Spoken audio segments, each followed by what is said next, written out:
Hi there! You found us here at Storytime with Miss Becky. I'm Miss Becky, and this is our friend Bear, who loves to read along with you. Bear has a question for you. How would you feel if your family moved away from your country home to live in a big city? Would you like the change? Some say yes, some not sure, Bear. Well, Chester the dog's family just moved to the city, and now Chester feels sad because he lost his favorite job, herding sheep. Let's put on the magic reading glasses and see if Chester can find a city job he likes. Chester, the Out-of-Work Dog, by Marilyn Singer. There were two things Chester loved most in the world: his family and his sheep. Chester's family was named Whippenhooper. There was Ma Whippenhooper, Pa Whippenhooper, and their children, Claude, Maud, and Willie. The Whippenhoopers all looked different.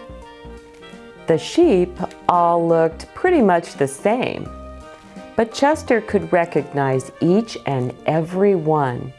He had to. It was his job. Every morning after breakfast, Chester would herd his sheep out of their pen to a pasture. Every evening, he'd bring them back. He ran ahead of the sheep and showed them where to go. He steered them left. He steered them right. He charged and chased to keep them all in line. He made sure not one of them got lost or hurt along the way. He was very good at his work.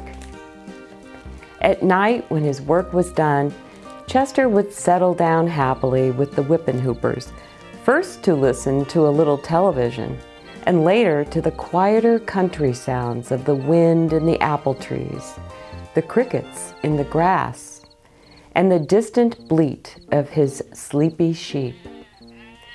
Then, curled up on Willie's bed, Chester too would fall asleep and dream nothing but pleasant dreams. But one day, the Whippenhoopers sold the farm. They packed their belongings into a big truck and moved to town. Chester went with them. His sheep stayed behind. That night, after TV in their new apartment, Chester tried hard to hear the wind and the crickets, and most of all, his sheep. But what he heard instead was the screech of sirens, the blast of car horns, and the sound of two cats fighting in an alley. And when he fell asleep at last, curled up on Willie's bed, his dreams were not pleasant at all. In the morning, Chester woke up early, ready as ever to go to work. Then he remembered he didn't have any work to do. Neither did the Whippenhoopers. They all decided to take Chester for a walk. They strolled by shops and houses. They ambled past a precinct and a playground, and then a public school. "Look, Chester," said Maud, "this school has your name. Chester A. Arthur Elementary School. Claude and I will be going there. Isn't that great?" Chester did not think it was great. His paws hurt too much from the concrete. His ears hurt from the noise. And he missed his sheep more than before. A whole week went by. Pa Whippenhooper started a new job. Ma Whippenhooper fixed up the new apartment. Willie played with his old toys. Claude and Maud went to their new school. Only Chester had nothing to do. Oh, he walked Claude and Maude to Chester A. Arthur Elementary School every day, but it wasn't enough. He was restless. He was bored. He needed to work. He needed to herd. So he decided if he couldn't herd his sheep, he'd just have to herd something else. On Monday, he herded a squirrel into a mailbox. On Tuesday, he herded a pair of pigeons into the post office. On Wednesday, he drove 3 men and a refrigerator into a bowling alley.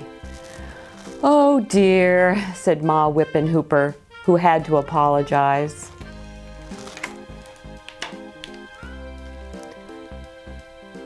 On Thursday, he chased 4 garbage collectors with 4 large sacks of garbage into the fanciest restaurant in town. "Oh, Chester," yelped Maude and Claude, dragging him out of the place. On Friday, he forced 5 firemen into a fountain. On Saturday, he sent 6 large policemen onto a statue of George Washington's horse. But on Sunday in the park, when he herded an entire girls' softball team into the boys' bathroom, Pa Whippenhooper shouted, "That's it! That's enough!" He snapped on Chester's leash and scolded him all the way back to the apartment. "What are we going to do with him?" Ma Whippenhooper sighed over dinner that night. She looked at Chester and shook her head. Claude and Maude looked at him too and frowned. Even Willie wouldn't give him a pat. Chester lowered his head. His ears and tail drooped. He slunk under the kitchen table and stayed there all night.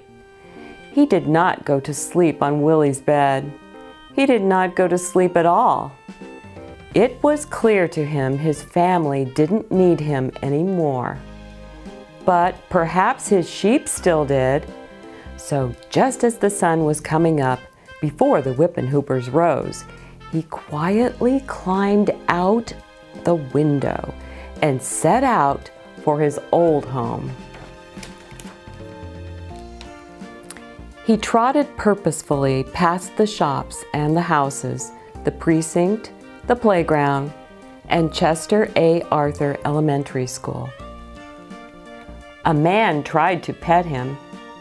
Another tossed him a stick. An old woman offered him a biscuit. A newspaper girl tried to take him home. But he kept on going and going. For miles he walked, until he reached a field near the edge of town. Suddenly he stopped and stared some more. Sheep! What Chester was staring at were sheep. 10 of them in all, with curly coats and twitching tails. But they didn't look quite like his sheep. For one thing, they were all standing on their hind legs. He moved in closer and sniffed the air. They didn't smell like his sheep either. And when he moved closer still and heard their voices, he knew they weren't sheep at all. They were kids.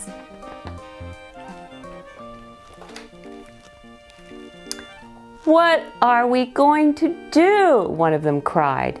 "We've been lost for a whole hour, and now the bus won't start. We'll never get there. We'll be the only school in the county that won't be performing at the festival." "Yeah, and our play Wooly Bully is so good too," said another. "We'll have to walk," suggested a third. "But we don't know the way," said the first. "Doesn't anybody know how to find Chester A. Arthur Elementary School?" Chester's ears pricked up. His tail began to wag. He reached the children in 2 big bounds. "I do," he shouted, though what they heard was woof. And then he began to herd them on their way. He ran ahead of the kids and showed them where to go. He steered them left. He steered them right. Through the field and back to town he charged, and he chased to keep them all in line. He made sure not one of them got lost or hurt along the way. And soon he brought them giggling and cheering straight up the steps of the school. The principal was waiting at the door. When the children told her what Chester had done, she invited him to come in and see their play. Chester was delighted. He sat in the auditorium between Claude and Maud, who were overjoyed that he had returned, and watched the play. And though he didn't understand it at all, he still had a good time. The other Whippin'-Hoopers were very proud when they learned what he had done. So was Chester. The next day, he was prouder still when he started his brand new job, a school crossing guard. He knew without a doubt he'd be very good at his work. Bear's wondering, do you think herding sheep helped Chester learn how to herd kids too? Lots of yeses, Bear. Will Chester work just as hard to make sure kids don't get lost or hurt?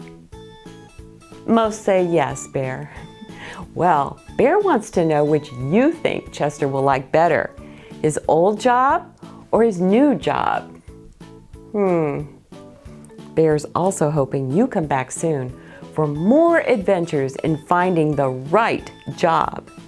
Bye for now. Please subscribe.